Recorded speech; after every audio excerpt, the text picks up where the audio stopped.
কলকাতা উত্তর শহরতলি জেলার মহিলা মোর্চার উদ্যোগে পালিত হলো জেলা অফিসে মোদিজির গ্যাস বাঁচাও কর্মসূচি। কিভাবে গ্যাস বাঁচিয়ে কম সময় রান্না করা যাবে সেটাই এই কর্মসূচির পদক্ষেপ। কলকাতা থেকে সোমা দেবনাথের রিপোর্ট, রাষ্ট্র সংবাদ।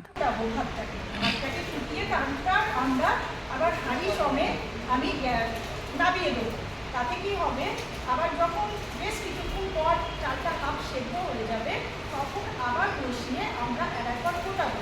যেখানে ভাত করতে মোটামুটি 20-25 মিনিট লাগে, এইটা আমরা 10 মিনিটে করবো। এতে আমাদের গ্যাসেরও সঞ্চয় হবে, আমাদের সময়ও কম লাগবে এবং আমাদের যেটা বাচ্চা স্টিক গ্যাস বাঁচানো সেইটা আমরা করবো।